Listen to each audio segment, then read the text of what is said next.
chers internautes, chers téléspectateurs. Bienvenue dans l'émission Franchement. C'est votre émission qui recadre tout enfant de Dieu qui semble dérouté. Et cette émission sera là toujours pour accompagner les enfants de Dieu, de pouvoir se remettre dans le chemin convenable. Alors, dans cette occasion, aujourd'hui, je ne suis pas seul sur ce plateau. Je suis avec notre invité du jour au nom de prophète Shadrach Tshilombo-Dji. Il est le responsable de l'église Message de l'Ère Church. Alors, c'est avec lui que nous allons parler à ce qui concerne un grand thème, un grand sujet qui nous parle déjà de la lecture prophétique de l'arrivée du pape François en République démocratique du Congo. Yangwalande kozala sujet na biso oyo tokomeka ko lobila na émission na biso ya journée alelo. Alors, je dis déjà bonjour à papa prophète Shadrach. Bonjour papa. Bonjour papa Joyce. Comment vous allez? Non, sinon Dieu fait grâce. Vous êtes le bienvenu sur ce plateau. Merci beaucoup. Gloire à Dieu. Alors, dites-nous un peu, vous trouvez plateau Nabiso, emplacement et l'organisation surtout. Vraiment impeccable. Impeccable. Vraiment impeccable. Impeccable. Et sur 10, au coup, ça biso combien? Sur 10, vous avez dit sur 10. Sans flatter. Sans voilà. Flatter. Sans flatter. Vraiment, merci beaucoup. Alors, avec vous, nous allons parler sur un terme, un sujet très pertinent. C'est lui a dit la lecture prophétique de l'arrivée du pape François en République démocratique du Congo. Alors, déjà au début, tout le monde qui est arrivé à pape, il y avait beaucoup de gens au Bakendai Koyamba pape. Il y avait vraiment en tout cas un bon nombre de personnes au Bakita qui sur le terrain pour qu'ils accueillir pape. Voire même les Alakina chrétiens hors catholiques. Au réveil. Tout le monde qui veut la religion est belé. Bien que va se manifester boité, mais tout y est que bazanga qui pété. Alors, mais en même moment, ces gens étaient là. Et parmi ces gens, il y a des personnes qui ne savent même pas qui est le pape. Bayokaka que pape, bisoto te dit qu'à pape. Mais en réalité, expliquez-nous d'une manière brève qui est pape. Merci beaucoup. Merci papa Joss, c'est une bonne question. À propos du pape, on doit saisir ceci. Le pape, c'est un homme à double casquette. C'est un homme à double casquette. Je vais parler d'abord de la première casquette.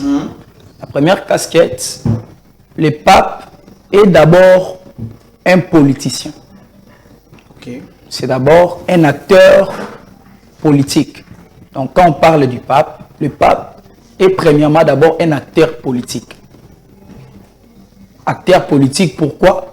Parce que le pape est le président d'un pays. Bien qu'on peut dire que c'est le moindre de tout le pays de la terre, mais quand même, c'est un pays qui s'appelle le Vatican, qui se trouve précisément en Rome, en Italie.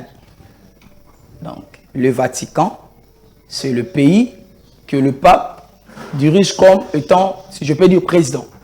Okay. Oui, le pape est le président des Vaticans, donc c'est vraiment son institution. C'est lui qui gère ça. Il est le président des Vaticans, là, dans sa casquette politique. Et si j'aimerais bien interpeller là-dessus, à ce qui concerne un peu l'histoire vraiment de la Rome, on doit savoir ceci que d'abord, au préalable, tous les pays occidentaux que vous voyez, presque tout, ils tirent leur origine dans l'ancien empire romain.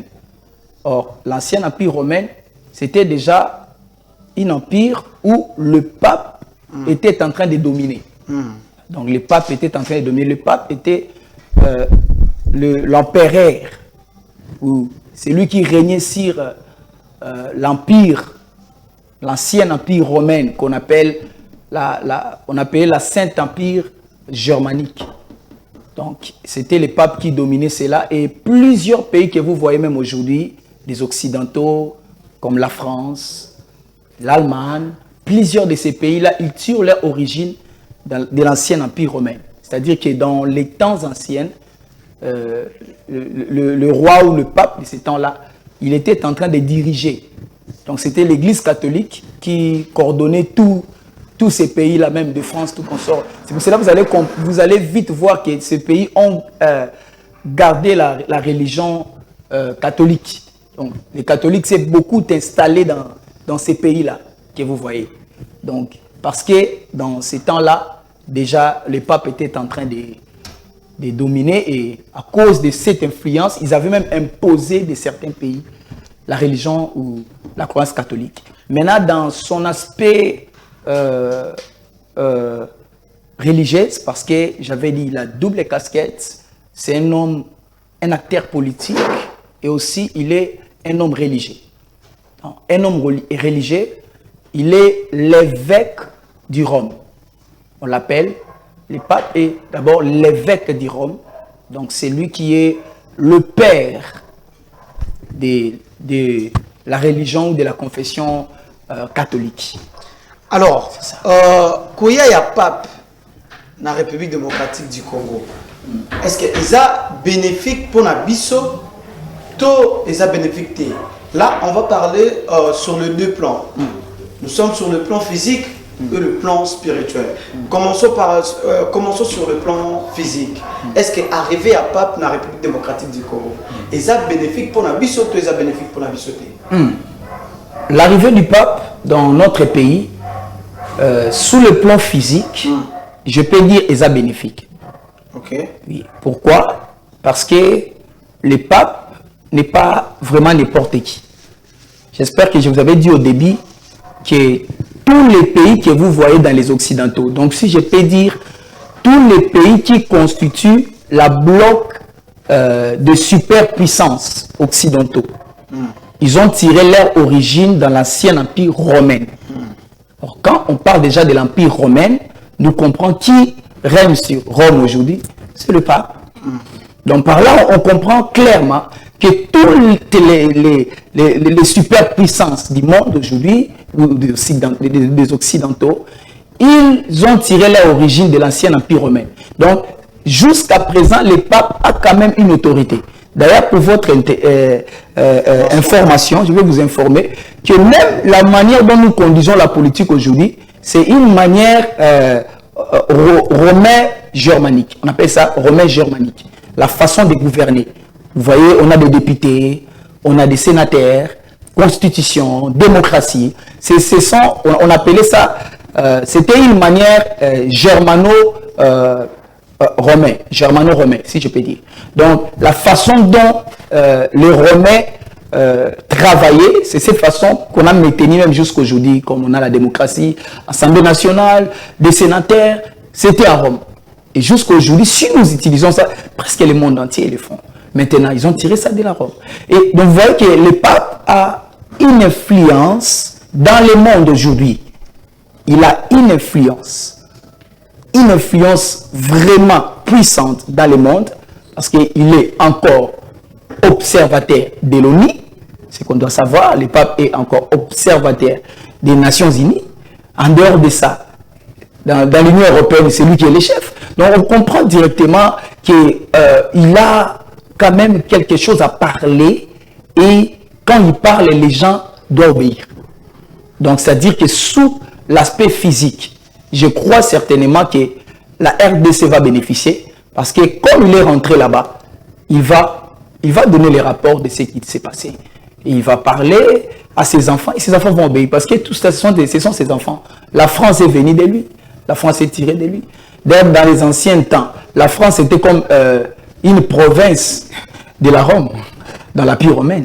Donc, vous allez comprendre que ce sont ses enfants. Quand il va leur parler, il y aura la solution. Donc, le Congo peut bénéficier d'une façon qui dans des problèmes que nous avons, comme le problème qui est tellement, je peux dire, urgent, comme le problème de la guerre à l'est du pays. Ça peut trouver la solution avec la venue du pape physiquement. Physiquement, les Congolais vont en bénéficier. Voilà. Donc, pour vous, vous affirmez que l'arrivée du pape en République démocratique du Congo, ça a été aussi bénéfique de notre part. C'est ça ce que vous affirmez. Exactement, exactement. Alors, il n'y a personne au Asala Likambo sans intérêt. Je ne sais pas si toi bon peut exister. Bon, j'aimerais savoir, est-ce que Pape François Azalaki pen intérêt moko voyage na yo ya salaki na RDC. Azalaki na intérêt moko na kata voyage na yo wana ou soit ayaki ka na compte église. Donc son voyage était politiquement ou c'était ecclésiastiquement? Merci beaucoup. Merci beaucoup pour ma papa Joyce. Une très bonne question. Je vous dis que pape, en dehors d'être un homme religieux, le pape c'est un homme politique. En tant que tout homme politique, dans le monde politique, c'est le monde des intérêts. On ne fait rien sans intérêt. Voilà. Okay. C'est pour cela même, comme en titre d'exemple, vous allez voir quand le président de la République s'est déplacé, on l'a même surnommé le pigeon voyageur, des choses comme ça. Mais toi, tu ne t'assois pas, tu te déplaces à tout moment. Quelle était la réponse du président de la République? Vous voyez, il avait répondu clairement que je me déplace pour l'intérêt de la nation. Donc, tout homme politique ne fait aucune chose sans intérêt. Mais quand même, nous avons vu le cardinal Ambongo qui avait fait une déclaration en disant que arrivé à Pape dans la République démocratique du Congo n'a aucune relation avec le politique. Il a fait cette déclaration. Alors, pour vous, vous trouvez que cette déclaration est vraie ou il y avait quelque chose qui s'est caché derrière cette déclaration? Déjà, la politique, excusez-moi de dire, c'est les mensonges. La politique, c'est les mensonges. On ne parle pas de certaines choses, on cache certaines choses. C'est ça la politique. Donc, c'est ça. Les cardinals Ambongo, d'ailleurs, il n'est pas politicien. Certes, ils sont des politiciens parce que tous les catholiques qui sont déjà des politiciens, mais ouvertement comme ça, ils ne sont pas hypés. Mais à ce que je sache, il s'agit d'un politicien qui se déplace. On doit savoir cela. Certes, lui va dire ça à propos de leur religion, à propos de leur église catholique. Mais il doit aussi savoir qu'il n'est pas seulement leur chef religieux, mais aussi il est un homme politique comme tous les hommes politiques. Voilà. Pourquoi on l'a réussi en casquette de président? Pourquoi on l'a réussi comme ça? Donc, parce qu'il est un homme politique. Comme un homme politique, derrière tout ce qu'il fait, il peut se trouver des intérêts politiques cachés. Donc, la venue du pape ici au Congo, il avait aussi des intérêts politiques. Pourquoi? Je vais essayer, donnez-moi un peu de temps. Oui, je vais essayer de... Sentez-vous un peu, sentez-vous vraiment à l'aise et puis exprimez-vous. Exactement. Je vais essayer un peu de le prouver. Vous voyez, aujourd'hui, hein, Papa Joyce, aujourd'hui, on doit savoir ceci. Il y a une guerre interne qui se fait déjà parmi les grandes puissances du monde. Vous devriez le savoir. Je ne suis pas un politicien, je suis un pasteur, je suis un prophète, mais le Saint-Esprit peut nous enseigner toutes choses et j'aurai la capacité même d'enseigner aux politiciens de certaines choses. Et s'ils ne les croient pas, ils peuvent venir et ils vont voir de certaines choses. En tant que prophète, Dieu me parle aussi, me révèle des autres choses qu'ils ne connaissent pas. Donc, en réalité, il y a une guerre interne qui se passe déjà parmi les superpuissances du monde. Vous allez constater, comme le pape, d'abord, lui-même un Romain, et il a des alliés, hein, ou son immédiat, des gens à qui il se confie. C'est là vous pouvez faire constant.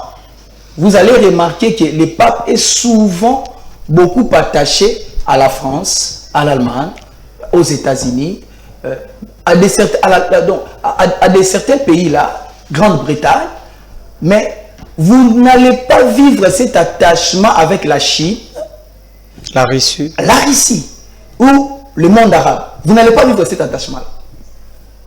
Il est beaucoup attaché aux pays qui sont ses alliés.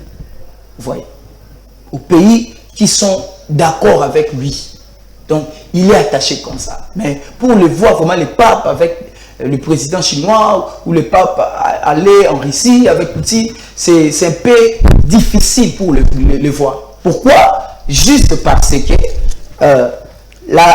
l'Allemagne, la France, c'était juste des pays qui étaient sortis de l'ancien empire romain, comme je l'avais expliqué auparavant.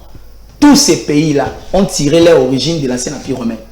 Mais tandis que les Occidentaux, plutôt la Russie, la Chine, Corée, tous ces pays-là où le monde arabe, et ils n'ont pas tiré leur origine vers l'ancien empire romain. Donc il n'y a pas vraiment de connexion directe avec le pape. Vous voyez, quand on parle du pape, on voit directement l'Union européenne. Exactement. Parce que même la charte même de l'Union européenne, c'était le 25 avril 1957. Okay. C'était signé en Rome. Ok. Ouais. Donc, c'était signé en Rome. Donc, vous comprenez déjà que quand on parle de l'Union européenne, nous voyons d'abord la tête, c'est le Vatican. Le pape qui est comme l'entête de cela. Et vous allez vite constater qu'il est beaucoup plus proche de ses alliés ou de son obédience, de ses alliés à lui, comme la France, tout consort. Mais avec la Russie, c'est un peu compliqué. Et aujourd'hui, maintenant, la Chine travaille aussi pour qu'il devienne la grande puissance. Ok. Pour qu'il domine. Donc, c'est comme une guerre de domination. Une guerre de domination. La Chine est en train de travailler aussi pour dominer. C'est pour cela que vous pouvez même vous informer. Vous allez voir que bientôt en France, là-bas, je crois que c'est la compagnie de l'appareil qu'on appelle Huawei, qui était en Chine, là-bas, et plutôt en France. C'est pour les Chinois. Cette société, c'est pour les Chinois. Ils avaient construit ça en France. Or, que c'était comme un réseau de communication pour des Chinois. Ils prenaient toutes les informations de la France, toutes les informations des Champs-Élysées, et ils amenaient ça en Chine. Or, les présidents chinois prenaient tout ça. Et c'était sorti comme ça. Ils finançaient même de certains Français. Ils ont financé de certains Français. Ils ont corrompu de certains Français pour tirer des informations de la Chine. Comment ils travaillent. Et ils ont commencé déjà à travailler cela. La preuve en est que la France aujourd'hui a fait beaucoup de relations avec l'Afrique. Et pour vous informer, il y a beaucoup de pays africains qui ont pris des crédits à la Chine. Donc la Chine les a prêté de l'argent, tout consort. Ok. Même le Congo, nous avons des dettes des Chinois. Pourquoi? Il domine, il cherche à dominer. Il a voulu déjà capturer. Il y a une guerre de la domination. Aussi du côté de la Russie. La Russie même n'en parle pas. La Russie déjà là-bas, vous allez comprendre que lui, il cherche aussi la domination. Il cherche aussi comment est-ce qu'il peut devenir grande puissance. Il avait même déjà proclamé ça. Donc maintenant, Lucas le devant. Il le cherche. C'est pour cela même vous allez voir que il est en train de faire des efforts par-ci par-là pour monter la tête, essayer un peu d'écraser les autres. Il fait des choses comme il fait. Donc il cherche déjà une domination. Monde arabe, chez l'islam, n'en parle même pas. Là-bas aussi, en Afrique déjà, c'est plusieurs nations africaines sont devenues déjà des Arabes. Et pour même dire qu'ils ont commencé à affaiblir de certains pays des unions européennes. Pour citer aussi, parfois, même la Turquie. La Turquie était un pays oriental. C'était un pays de l'Empire romain des Orients, dans les temps de Constantina. Mais aujourd'hui, vous allez voir que les Arabes ont pris cela, ont pris déjà cette possession. Donc il y a une guerre déjà qui se passe. Alors l'Union européenne veut aussi conquérir. Mais alors tous ces pays-là, comme nous voyons la Chine, la Russie, le monde arabe, et leurs yeux sont fixés au Congo. Leurs yeux sont fixés au Congo. Pourquoi? Parce qu'ils savent que le Congo, c'est d'abord le centre du monde. Nous avons des régions qui sont qualifiées comme des centres du monde. Première région, c'est l'RDC. Deuxième région, je crois, c'est en Russie, là-bas, des choses comme ça. Mais l'RDC est vraiment qualifié comme étant le centre du monde. Or, il y a un adage que les politiciens utilisent beaucoup. Celui qui contrôle les centres contrôle Le monde. Le monde, voilà. Okay. Donc, quand déjà vous contrôlez les centres, or les centres, c'est la République démocratique du Congo, vous avez directement la possibilité de contrôler aussi le monde entier. Donc, nous sommes d'abord, premièrement, au centre du monde. On doit d'abord le savoir. Nous sommes au centre du monde et ils connaissent très bien que si tu as touché les centres, tu as pris la domination. C'est pour ça que vous voyez que la Chine était trop attachée avec nous. Vous allez bien comprendre. Des constructions, on devait que des Chinois. Donc, ils étaient déjà trop attachés avec nous.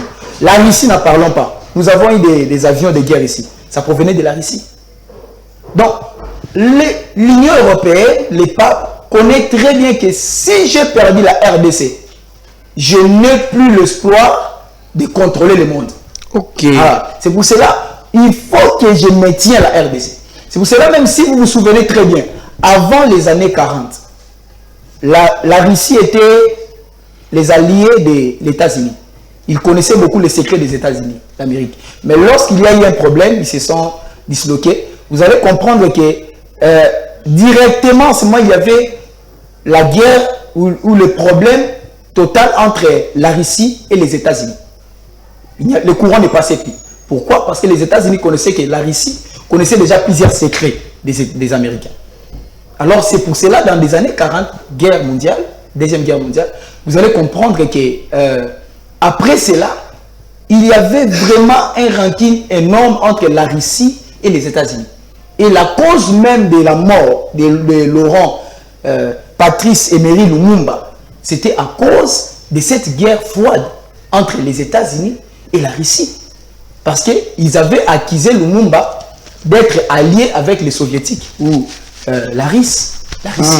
À cause de cela, on avait assassiné Lumumba. Il y avait déjà une guerre. On ne voulait pas que les Congolais soient en contact avec la Russie. Parce qu'il y avait une guerre totale entre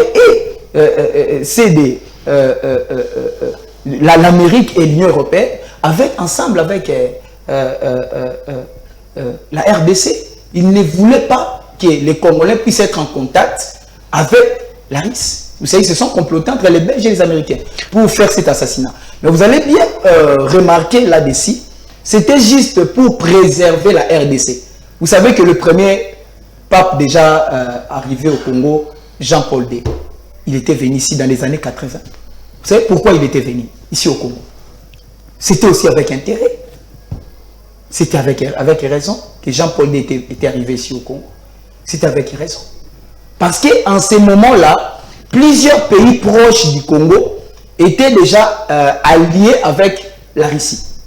Plusieurs pays proches du Congo étaient alliés avec la Russie, comme le Congo-Brazza, la Zambie. Donc, presque ces pays-là étaient déjà alliés avec la Russie.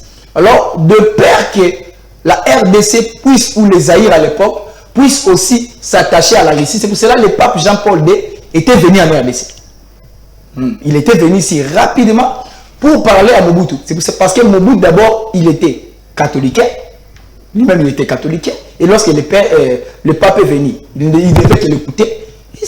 Donc, il préservait toujours la RDC parce qu'ils connaissent que la RDC, c'est le centre du monde. Deuxièmement, du côté énergétique, nous avons des richesses énormes, comme le cobalt, les diamants,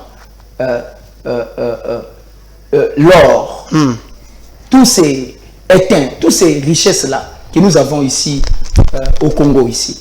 Comme le cobalt, ils savent que demain, il y aura même des véhicules qui vont fonctionner qu'avec les batteries. Or, les batteries, on peut les fabriquer qu'avec les cobalt. Donc, vous voyez déjà qu'ils les connaissent, ils le savent que ça peut aider l'éteint. Ils savent qu'on doit créer des téléphones, des satellites. Tout cela, ça provient ici au Congo. L'eau, même n'en parlons pas, l'eau est très important. L'eau, ici, nous avons l'eau au Congo ici. Très important. Je vous dis même que après 100 ans, l'eau sera la cause majeure de plusieurs morts. Ok. Il y aura plusieurs pays qui vont commencer à s'entretuer juste à cause de l'eau. Mais nous avons toutes ces richesses ici. Donc, ils les voient déjà. Ils les voient du côté du forêt. Le forêt là, n'en parlons même pas. Le forêt équatoriale. N'en parlons pas. Nous avons, comme la forêt indienne, tropicale des Brésiliens. Donc, toutes ces forêts-là ont commencé déjà à disparaître, si vous constatez très bien. ça n'a plus de l'impact. Indien même, on a commencé, la forêt indienne là-bas, déjà on a commencé déjà à les diviser. Donc ça n'a plus d'impact. La seule forêt qui reste comme espoir, c'est la forêt équatoriale. Donc vous comprenez déjà qu'il y a de l'importance pour s'attacher à la RDC. Il y a beaucoup d'importance. Même pour créer des bombes, tout consort, il faut de certaines minéraux qui vont aider à ça. Aluminium, tout consort. Vous allez voir que la RDC a déjà de l'avenir. C'est pour cela que sa venue ici, ce n'est pas en vain. Il connaît que je ne peux pas perdre la RDC. Si je perds la RDC, je ne peux plus contrôler le monde. Si je perds la RDC, on n'aura plus la capacité de faire ce qu'on veut accomplir. C'est pour cela l'arrivée du pape, c'est pour préserver les intérêts de son obédience ou les intérêts des Occidentaux. Il est venu pour préserver les intérêts des Occidentaux. Il voit déjà que la Russie est devenue trop proche de la RDC. La Chine, monde arabe, il a vu déjà cela, il a dit non, il faut que je préserve, je garde très bien la RDC. Nous ne devons pas perdre la RDC. Nous devons bien les garder. C'est pour cela, si même il y a même de certaines images que le pape avait fait dans leur assemblée de l'Union européenne. Il avait parlé, je crois, c'était en 2014. Il a dit, Europe, retrouve-toi toi-même. Dans leur assemblée. Si la régie peut nous balancer cette image. Il a dit, Europe, retrouve-toi toi-même. C'était un langage qui était fort. Il disait ça dans un discours, c'est ça. Donc quand vous remarquez très bien cette assemblée, vous voyez comment, vous voyez les drapeaux derrière. Et des présidents de plusieurs nations européennes. Ok. Ils étaient derrière. Et vous allez comprendre très bien que le pape ici est en train de dire aux Européens, à ses enfants, il leur dit, Europe, retrouve-toi toi-même. Tu dois accomplir des grandes choses. Mais pour l'accomplir, tu dois te retrouver toi-même qui tu es. Pour que tu accomplisses ce que tu dois accomplir. Et il avait encore prononcé une chose, seulement dans cette conférence, dans cette réunion. Il a dit, je rêve que l'Europe soit l'ami d'une personne et l'ami des personnes. L'ami d'une personne et l'ami des personnes. D'une personne, là, c'est qui? Et des personnes, là, ce sont les qui? Vous voyez? Donc, il vise quelque chose. Ce n'est pas en vain qu'il cherche toutes ces choses. Il est en train de viser quelque chose. S'il est venu en RDC, vraiment, d'abord, c'est parce qu'il a compris que la RDC est très utile pour les aider à accomplir leurs projets.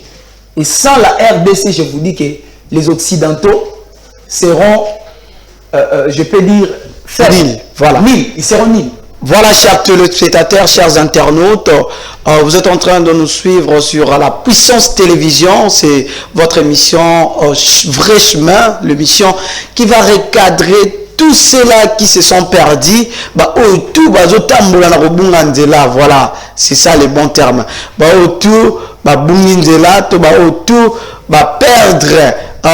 Perdre nos soeurs. Il y a écriture, selon les écritures. Cette émission sera toujours là pour vous aider à se remettre sur le chemin. Alors, homme de Dieu, le prophète, pourquoi le pape a-t-il choisi seulement de rendre visite en République démocratique du Congo et dans Soudan du Sud? Merci beaucoup, Papa Joss, pour cette question. Vous savez, moi, je un peu na lingala. Oui, papa, le Kamboté, toujours au Kayo. Et ça, il faut qu'il y ait des lobbies côté la Papa Joyce. Ah, mais on a remarqué que Papa Yoshi a zalakapé. Pémé na Papa Joyce. Donc, tant que Papa Joyce, n'a pas bête Papa Yoshi comme moi tout. Pour moi, on a qu'il y a qui n'a venu à la ménaliki et pété. Vous voyez des choses comme ça. Donc, en réalité, le pape a visé la RDC. Okay. C'est suite aux enjeux de l'heure. Aux enjeux de l'heure. En ce moment ici, il y a un affrontement interne. Il y a un local leadership entre le monde arabe, la Russie, la Chine et l'Union européenne. Ok. Ils ont la guerre. C'est pour cela, pour préserver Mboka na bango au bango ba colonisa RDC Belgique, as un membre de l'Union européenne, au Baoutina Rome. Alors, Baye a préservé RDC, c'est-à-dire que RDC a préservé, c'est pour ça. Donc, il est venu pour ça, pour préserver plutôt les intérêts des Occidentaux. Et pour ça, il y a un moment où la RDC encore, et pour gagner encore confiance à RDC, pour enfin qu'il va perdre RDC. Voilà. Vous êtes prophète, un homme de Dieu. Et là, nous allons d'abord quitter cette partie politique pour revenir maintenant dans la prophétie. Déjà, quelle est la lecture que vous avez faite en tant qu'un prophète sur l'arrivée du pape en République démocratique du Congo? Merci beaucoup.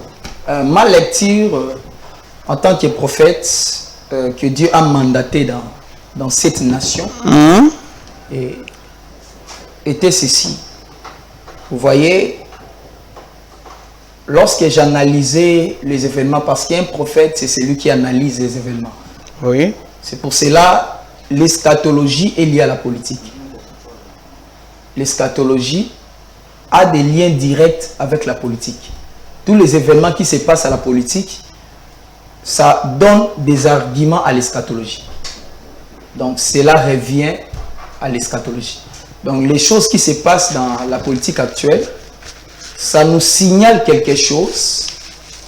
Et moi, en tant que prophète, je ne peux pas laisser ce signal au hasard comme ça. Je dois vite l'éveiller et signaler les gens, montrer aux gens que vous voyez telle chose qui se passe, ça signale telle chose. En tant que prophète, j'essaie de voir telle chose qui se passe, ça signale quelque chose dans la prophétie. L'arrivée du pape au Congo a joué un très rôle prophétique, bibliquement. Ok. Sa venue ici au Congo a joué un rôle très important. Pourquoi?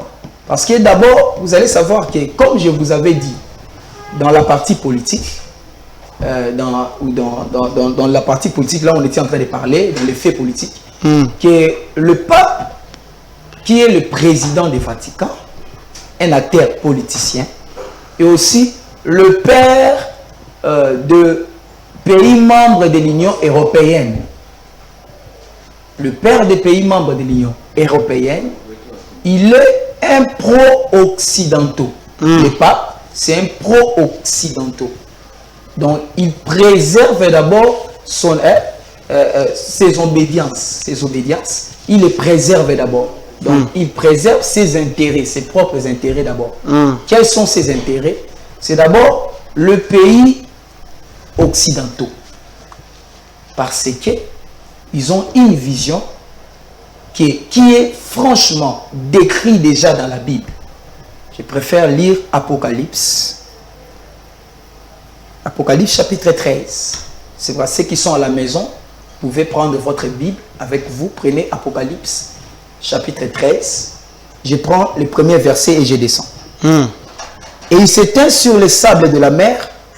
Puis je vis monter de la mer une bête qui avait 10 cornes et 7 têtes. Et sur ces cornes, 10 diadèmes. Et sur ces têtes, des noms de blasphème. La bête que je vis était semblable à un léopard. Ses pieds étaient comme ceux d'un ours et sa gueule comme une gueule du lion.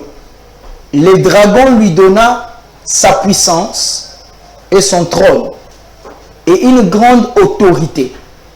Et je vis l'une de ses têtes comme blessée à mort, mais sa blessure mortelle fut guérie. Et toute la terre était dans l'admiration derrière la bête. Et ils adorèrent les dragons parce qu'il avait donné l'autorité à la bête. Et ils adorèrent la bête en disant, qui est semblable à la bête et qui peut combattre contre elle. Et lui fit donner une bouche qui proférait des paroles arrogantes et des blasphèmes. Et il lui fit donner le pouvoir d'agir pendant 42 mois. C'est ça la parole de Dieu. Dans dans les portions des Écritures que nous venons de lire tout à l'heure ici, ça nous montre, c'est l'apôtre Jean qui voit cette vision. L'apôtre Jean, lorsqu'il était à l'île de Patmos, parce que c'est l'un des apôtres qui avait vécu beaucoup des années. Et certains chrétiens de l'époque croyaient même que l'apôtre Jean était déjà mort. Mais en réalité, il était vivant. Ok. Ouais. Et après vraiment des années, il était vieux. Dans l'île de Patmos, on l'avait même trouvé déjà les yeux, il ne voyait plus. Mais il a vu une vision grave, c'est l'Apocalypse 13. Il a vu une bête qui était en train de monter sur la mer. Or, quand on parle de la mer, nous voyons déjà les nations. La mer représente les nations. Et qu'est-ce qu'il a remarqué? Il a remarqué que cette bête avait 7 têtes. Je crois que la régie peut nous mettre cette image de la bête qui avait 7 têtes. Et il avait le visage d'un léopard. Donc, c'est cette bête-là qui avait le visage d'un léopard, mais il avait 7 têtes. D'abord, j'aimerais d'abord expliquer les 7 têtes. Oui, oui. Pourquoi la Bible parle de 7 têtes? Parce qu'en réalité, chacune de ces têtes représente un empire ou une nation. Donc, tant au moins en Apocalypse, Jean Zoloba n'a moni bête, n'a moni nyama. Parce qu'une bête, c'est un animal compliqué, bizarre. Donc, il peut être là la tête du lion, la tête comme un lion, le corps c'est comme un chat. Vous voyez? Donc, c'est ça la bête. Maintenant, quand l'apôtre voyait ceci, ce n'était pas la bête que vous connaissez, là, comme vous voyez comme des animaux là, non. C'était des représentations, c'était une vision. Ils ont d'autres ils ont la signification. Donc, en réalité, toutes les têtes là étaient juste des empires qui devaient conquérir la terre. Et ces empires, c'était au nombre de 7 têtes. Et certainement ici sur la terre, on a eu 7 empires sur la terre. Et jusqu'aujourd'hui, nous sommes juste que dans le 7e empire. Il n'y aura pas 8e empire. Je vais citer. Premier empire, c'était l'empire égyptien. L'empire égyptien. Les Égyptiens, c'est eux qui étaient le premier empire dans le monde. Ils ont conquéri. Rentrez en Exode, vous allez voir Pharaon qui conduisait, qui dominait, c'est tout, dans les temps de Moïse. Deuxième empire, c'était l'empire de la Syrie. La Syrie avait aussi conquéri, avait aussi envahi la terre en son temps. Troisième empire, c'était la Babylone. Babylone, au temps de Daniel. Ceux qui lisent la Bible. Même si vous êtes des athées, mais quand même, vous pouvez vous en ressourcer dans la Bible. Lisez la Bible, vous allez voir dans le livre de Daniel. Vous allez voir, on parle maintenant de cet empire-là. Troisième empire. Quatrième empire, c'était maintenant l'empire de Médo-Perse. L'empire de Médo-Perse, toujours dans Daniel là, Daniel aussi avait vécu ces moments-là. Et la cinquième empire, c'était Grec et Macédoine. C'était la cinquième tête. Sixième tête ou sixième empire, c'était l'empire romain. Là maintenant, au moment de la naissance de Jésus-Christ. Donc lorsque Jésus-Christ est né. Là, c'était maintenant la sixième empire. Et la septième empire ou la septième tête, c'est la Sainte Empire romain. Donc, la Sainte Empire romain. Donc, c'est ça qui était la septième tête. J'aimerais que la régie commence à nous mettre des images pour que ça nous facilite. Donc, la septième tête, c'est qui était comme la Sainte Empire romain.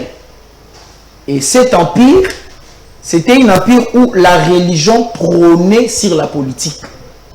Donc, un empire où la religion était en train de dominer la politique. Donc, précisément l'église catholique qui dominait, qui dominait dans cet empire-là, dans ces moments-là. On avait parlé de ça au début. Donc, la Sainte Empire romain. Donc, au moment où la religion était en train de prôner, donc les catholiques, et ils dominaient, ils avaient même des provinces par-ci par-là, comme la France était l'une des provinces de cet empire-là. Donc, ils dominaient vraiment sur toute la terre. C'était la septième tête. Ça dominait sur toute la terre. Mais si vous lisez ici dans les Écritures, vous allez comprendre avec moi que la Bible dit qu'il a vu l'une de ses têtes comme blessée. Il a remarqué l'une de ses têtes comme blessée. Je ne sais pas si la régie est en train de nous montrer ces images-là. C'est très important pour que ça signale les hommes, ça signale les gens, que les gens soient aussi éveillés. Oui, la régie, aidez-nous avec ces images. Oui. Voilà, allons-y. Il a vu l'une de ses têtes comme blessée, à mort. Mais après, la Bible dit qu'il a vu encore cette tête revenir à la vie. Cette tête qui était blessée. Donc, quand on parle de cette tête qui était blessée, c'était la 7e tête. L'Empire, la Sainte Empire romain était déjà blessé à mort. Mais il a vu encore cet empire revenir à la vie. C'est ce que Jean a vu. L'empire qui était blessé, mais il a vu ça revenir à la vie. Comment? Ça veut juste dire que la Sainte Empire romain, aujourd'hui, comme nous parlons aujourd'hui, c'est encore blessé. Mais ça doit revenir à la vie. Cette tête-là, ça doit revenir à la vie. Cet empire, la Sainte Empire romaine-là, qui était au départ, que la catholique était en train de diriger, de dominer, ça doit encore revenir. Comment ça doit revenir? Parce que c'était une empire qui était composée de plusieurs nations. Or, ces nations composantes, comme nous voyons la France, la Belgique, la Grande-Bretagne, tous c'était des nations qui composaient cet empire-là. Mais cet empire était dominé par une religion, qui était les catholiques. Okay. Donc c'est ça. Maintenant, ça devrait, selon la prophétie biblique, cet empire-là doit encore revenir. Or, quand nous voyons déjà cet empire-là, nous sommes en train de comprendre directement là, nous voyons l'Union européenne. Et quand on descend en bas, la Bible nous dit que son aspect, c'était comme un léopard. N'est-ce pas? C'est ce que la Bible dit. Son aspect, son visage était comme un léopard. Or, le léopard aujourd'hui est un symbole que les Nations Unies ont commencé à utiliser.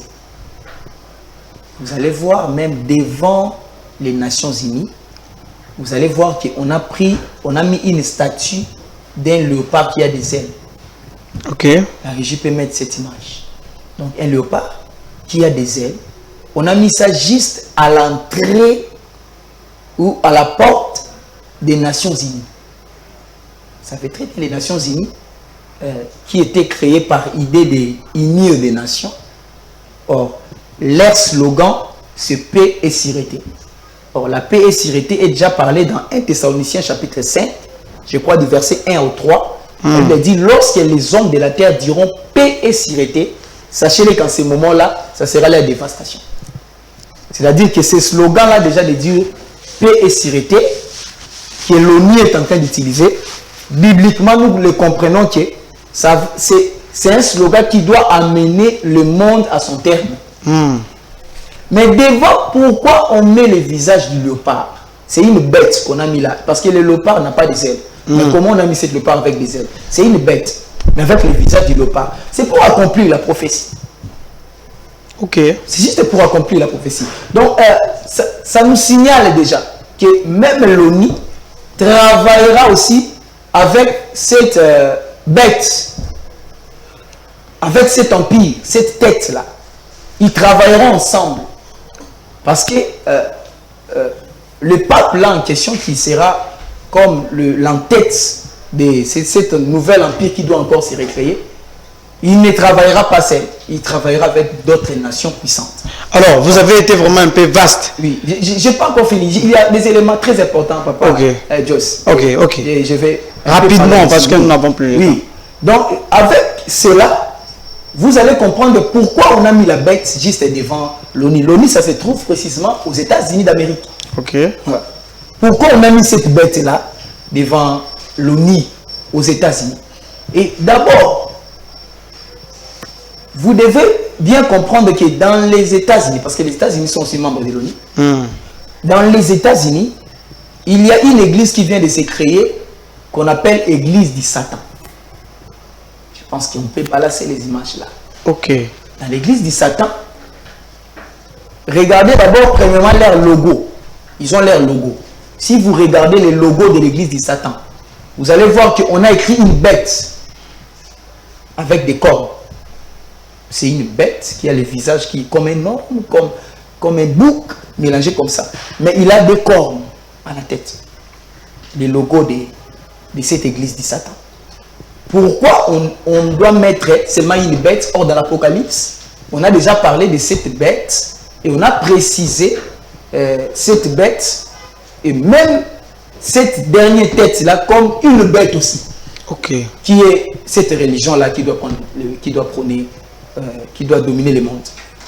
Mais vous allez bien regarder devant cette église. Ils ont mis un statut un homme mélangé comme un animal à la fois. Il y a des enfants autour de lui. Si on a mis ces images, il y a des enfants qui sont autour de cet homme. Or, quand vous regardez bien cet homme, c'est une bête. Regardez-lui bien. Ses pieds, c'est comme un cheval. La tête, il y a deux cornes à la tête. On appelle ça Baphomet. Donc, ces démons-là qu'on a mis devant, ils représentent directement les diables. Ok. Mais pourquoi toujours la représentation de la bête? Pourquoi? Mais ils représentent directement les diables. C'est ça. Parce que si vous regardez bien leurs fidèles, ils font un signe, mais comme ça. Il y a aussi une image pareille. Exact, il y a une image pareille. Ils sont habillés en rouge. Oui. Ils ont fait tous les signes comme ça. C'est des cornes de Satan. Ok. Regardez ça. Maintenant, regardez aussi les papes à côté. Les papes ont manifesté le même signe. Regardez ça. C'est le signe. Les gens qui ont fait le signe là, regardez, ils ont touché un cahier à la main. On a mis le logo de l'église de Satan. Ce sont des fidèles et des serviteurs de l'église de Satan. Le même signe qui se reproduit avec les papes. Ok. Pour citer, prenez maintenant la chaînette. La chaînette. Nous expliquons ces choses pour que les gens ne soient pas dans l'ignorance. Oui. Notre rôle, c'est ça le but de cette émission. Remettre les enfants de Dieu dans le chemin. Exactement. Voilà. Donc, nous, on va pas cacher, on doit révéler toutes choses. Voilà. Les chaînettes du pape, on peut l'approcher tout proche. Vous allez remarquer, regardez à l'intérieur, vous allez voir un homme à croiser les bras comme ça. Si vous regardez très bien. Je demanderai à la régie de chercher encore une photo d'un statut égyptien. Il y a un homme d'un statut égyptien. Vous allez voir qu'il a croisé, il a fait le même signe. Parce qu'ils ont trouvé déjà cette photo. Je vois la régie est en train de les trouver. Regardez bien ce statut égyptien. C'est un dieu égyptien. Il a croisé les bras comme ça. Il a reproduit le même signe. Il a reproduit le même signe. Un dieu égyptien. Ok. Quand vous observez très bien cette image, ce dieu égyptien, on l'appelle Horus. Son nom vrai était Ra. Mais on l'avait surnommé au nom de Horus. Pourquoi? Parce qu'il était le dieu le plus puissant de l'empire égyptien. Ok. Le dieu là qui a fait les signes croisés. Le dieu le plus puissant, c'était le dieu solaire. Voilà. Donc, disons, il représentait même la ligne, quand même la ligne et le soleil, tous les deux à la fois. Donc, vous allez comprendre que ce même Dieu, c'est le même qui est dans les chaînettes. Donc, il représente la domination. Il y a même un musicien aussi qui vient de chanter de telles choses comme ça, te bloquer des choses comme ça. C'est le Dieu Horus. Donc, c'est lui qui a bloqué tout le monde. Donc, quand il est là, il vous a tout bloqué. Vous ne pouvez pas sortir. Vous êtes tout bloqué dans son emprise. Donc, ceci est déjà des signes qui nous démontrent ce qui doit arriver avec le temps. Maintenant, dans la prophétie biblique, pour citer là-dessus, vous allez comprendre que cette tête-là qui était blessée doit revenir à la vie. Ok. Donc, les démarches est que cette tête doit revenir encore à la vie. Mais comment ça doit revenir à la vie? C'est toute une processus. Comment ça peut revenir à la vie? Pour que ça revienne à la vie, il faut des armes. Pour que ça revienne à la vie. Mais comment ils auront des armes? Comment ils auront une technologie élevée? Il faut s'attacher à un pays qui pouvait vous aider pour accomplir la prophétie. C'est la RDC. Okay. Je l'ai dit comme un prophète à haute voix. Ces pays n'arriveront pas à accomplir la prophétie sans l'aide de la RDC. C'est okay. C'est pour cela qu'ils devaient toujours s'attacher à la RDC pour les aider à accomplir la prophétie. Parce qu'ils devaient... C'est ça ce qu'on appelle la nouvelle ordre mondial. Ils devaient accomplir le nouvel ordre mondial. C'est ça. Mais pour l'accomplir, l'Union européenne, l'ONU, pour accomplir cela, il doit utiliser la République démocratique du Congo. Sans le Congo, il ne peut jamais arriver là. Alors, pouvons-nous dire que l'Église catholique est en processus pour gouverner le monde? Oui, ça arrivera. C'est ça. On peut dire ça. Exactement. C'est ça. Vous l'affirmez? Mais oui, c'est ça. C'est la prophétie. En tant que prophète, moi je parle de choses que les politiciens ne comprendront pas. En tant que prophète, je vous dis que ça arrivera. C'est la Bible qui le dit. Si vous n'avez pas compris, venez, je vais vous donner des versets. Ça arrivera. C'est biblique. Et vous, le pasteur de l'église de réveil, le prophète, les évangélistes, vous acceptez que cette prophétie puisse être concrète? Papa Joyce, la prophétie ne change pas. Ok. Ce que Dieu a dit, ça reste. Et ça arrive tel que Dieu a dit. Tel que Dieu a dit, ça arrivera comme ça. Ça s'accomplira. Voilà, je pense que cela a été vraiment très important parce que vous êtes vraiment beaucoup basé sur ça et vous avez beaucoup parlé sur ça. Et là, vous avez même fait une sortie officielle d'un livre, toujours sur la lecture prophétique de l'arrivée du pape. Alors, parlons un peu de ce livre. Qu'est-ce que vous voulez transmettre aux enfants de Dieu qui vont peut-être aimer à avoir ce livre? Donc, il y a beaucoup, peuple de Dieu, que j'ai écrit dans ces livres. Beaucoup. Vous voyez, dans l'émission, on n'a pas vraiment le temps de révéler de certaines choses. Dans la profondeur, c'est dans le livre. Il y a beaucoup de choses qui sont dedans. Mais si vous avez besoin d'en procurer cela, vous pouvez juste m'appeler et on va voir comment on peut vous distribuer cela. Alors, c'est très profond, très capital prophétiquement pour le monde entier. Ça ne concerne pas seulement les Congos, mais pour le monde entier. Alors, après le départ à pape, qu'est-ce qui va arriver dans ce pays? Dieu m'avait révélé, Papa Joyce, beaucoup de révélations. Des choses qui vont s'accomplir et dans notre pays ici. Oui, soyez rapide parce que j'avais vu une vision, chuter. Je voyais les sangs en train de couler dans notre pays. Je crois que le dimanche passé, on avait organisé une conférence, on était avec les hommes de Dieu de notre coin là-bas. On avait prié pour le Congo. Je pense que les hommes de Dieu qui me suivent à la maison, qui étaient là, ils en savent comment on avait prié pour notre pays. Donc c'était des visions horribles. Je voyais les centres couler, les gens en train de mourir, des accidents, des choses horribles, des catastrophes. Je sais qu'on n'a plus vraiment de temps pour expliquer tout. Mais Dieu m'avait dit que nous devons se repentir, nous repentir. Nous devons faire une repentance sincère dans notre pays. Nous devons faire une repentance sincère. Si on ne se repent pas, ces choses vont arriver. J'avais demandé à Dieu, Seigneur, je ne veux pas que mon pays vive ces calamités. Et Dieu m'a dit, Shadrach, si ton peuple ne se repent pas, vous allez vivre ces choses. C'est ce que Dieu m'avait dit. Alors, quel message que vous pouvez lancer aux enfants de Dieu, aux internautes qui vont peut-être nous suivre? Quel est le message essentiel que vous pouvez leur transmettre à travers cette belle émission Vrai Chemin? C'est ça le message que j'avais. Beaucoup des hommes de Dieu ne m'avaient pas compris dans les réseaux sociaux. Plusieurs m'ont critiqué parce qu'ils avaient vu les thèmes, ils ont commencé à me critiquer sans les savoir, sans savoir les messages cachés. Le message est que l'Église, préparez-vous parce que bientôt c'est l'enlèvement. Toutes ces choses que vous voyez ici, toutes ces guerres que vous voyez, tous ces affrontements, toutes ces paniques que vous voyez au sein des blocs des superpuissances du monde, ça montre que bientôt, Christ va venir pour prendre son Église. Tel qu'il est écrit dans Matthieu 24, verset 36. Lorsque ce qui est arrivé au temps de Noé devrait s'accomplir. Or, dans les temps de Noé, les gens s'est livré au péché. C'est pour cela aujourd'hui, vous voyez déjà comment est-ce qu'il y a des mariages homosexuels. Parce que si l'Empire romain est revenu à la vie, on va obliger la culture romaine dans le monde. Vous aurez des mariages homosexuels tels que vous voyez là chez les Occidentaux. Ça viendra encore ici au Congo, même en Afrique. Alors l'Église, préparez-vous pour l'enlèvement. L'enlèvement est bientôt. C'est ça mon message.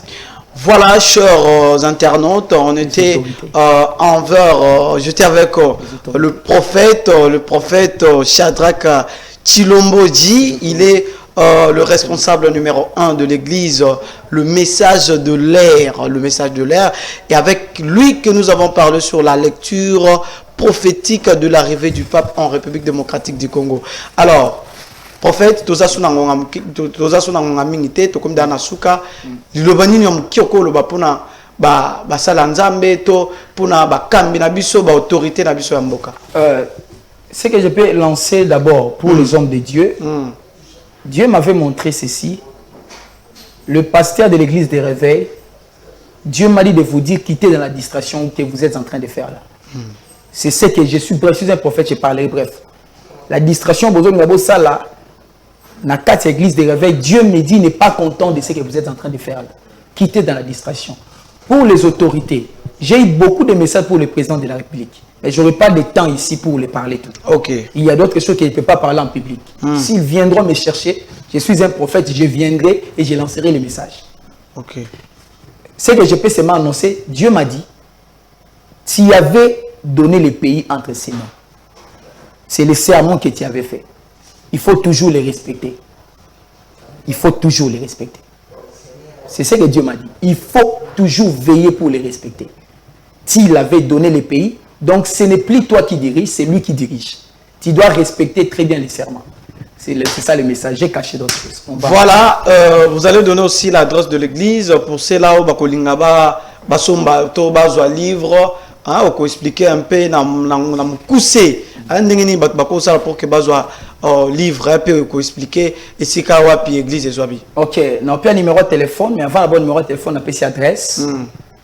Église, ils ont une commune limité, précisément na poids lourd. Précisément, dans la 14e rue poids lourd. Ce commune à 14e rue poids lourd. Au Touni, car na quartier Kingabwa, au Touni avenue Bouangongo. Ce commune avenue Bouangongo, ok, na référence à la direction Wenza Correct. Référence direction Wenza Correct. Tout ça juste en face, il y a l'école Père Elès. Tout il y a l'école Père Elès. C'est ça là où il y a l'église. Et programme na du mardi au vendredi. Na dimanche, toujours à partir de 17h30 à 19h30. Numéro de téléphone 084 48 91 440. 084 48 91 440. Donc, si vous avez un livre, il faut signaler dans le téléphone pour tout solo là. Merci beaucoup. Chers internautes, c'était la fin de cette émission. Vrai chemin, c'est votre émission. Je ne sais de le dire depuis le début de cette depuis le début de ce numéro, que c'est votre émission qui va pouvoir vous mettre dans le vrai chemin, pourvu que Tokoma Namboka Elaka. Donc voilà. Si vous avez aimé cette belle émission, il faut dire merci à Stani Baka qui était à la réalisation de cette émission et à Yoshi Lucilao qui était à la régie. Et je dis aussi un grand merci à évangéliste Roger Baka, le moindre de tous. Et merci à tous ceux-là qui vont nous suivre Nanzelaya Internet, Topena Télévision. Merci Nabino et rendez-vous avec vous la semaine prochaine si Dieu nous permet. Merci beaucoup et bye.